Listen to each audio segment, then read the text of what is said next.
நேற்றைய வாசகத்திலே தான தர்மம் செய்தல், இறைவேண்டல், நோன்பிருத்தலை பற்றி இயேசு சரியானவற்றை எப்படி செய்ய வேண்டும் என்பதை காண்பித்தார். அந்த இறைவேண்டலையே இன்னொரு படி மேலே போய் இறைவேண்டல் ஜெபம் ஒன்று இன்று கற்றுக் கொடுக்கிறார். நமக்கெல்லாம் தெரிந்த மன்றாட்டு அது, ஜெபம் அது ஒரு புகழ்ச்சி, அது ஒரு வேண்டல். ஒவ்வொரு வாக்கியமும் ஒவ்வொரு நிலையை நமக்கு உணர்த்துகிறது. பொறுமையாக ஜெபித்தால் அது நமக்கு புரியும். விண்ணகத்தில் இருக்க எங்கள் தந்தையே, உமது பெயர் தூயது என போற்ற பெறுக.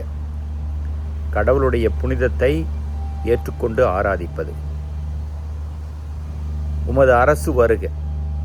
கடவுளுடைய ஆட்சி என்பது கடவுளோடு சார்ந்திருக்கக்கூடிய ஒரு நிலையிலே கடவுள் நமக்கு தெரிவித்த விழுமியங்களை, கட்டளைகளை கடைபிடித்து அவரோடு இணைந்திருத்தல்.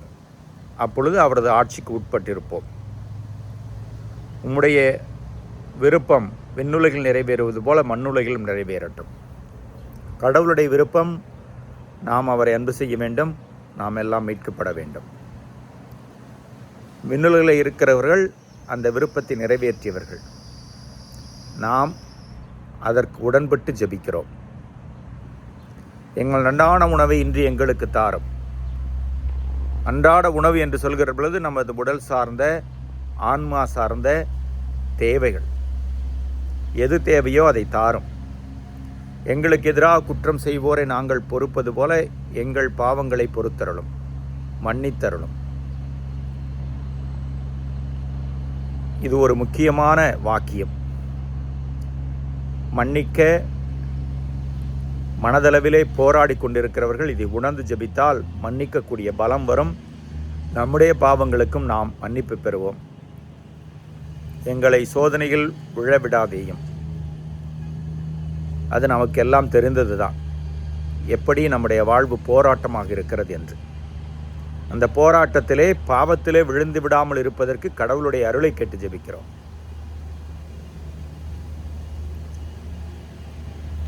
தீமை அனைத்திலுமிருந்தும் எங்களை விடுவித்தருளும். அதுதான் முழு விடுதலை.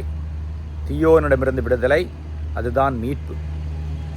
இந்த மனநிலையோடு ஒவ்வொரு வாக்கியமாக யோசித்து ஒரு நாளைக்கு ஒரு முறையாவது ஜெபிப்போம். மற்ற நேரங்களிலே கடகடகடவென்று ஆரம்பித்து விட்டால் விண்ணகத்தில் இருக்கிற எங்கள் தந்தை என்றால் ஆமன் என்று முடித்து விடுவோம். ஆனால் இதிலே இவ்வளவு விசுவாச சத்தியம் புதைந்திருக்கிறது என்பதை உணர்ந்து ஜெபிப்போம். அந்த ஜெபத்தை நம் வாழ்வாக மாற்றுவோம். இறைவன் என்றென்றும் வாழ்த்த பெறுவாராக.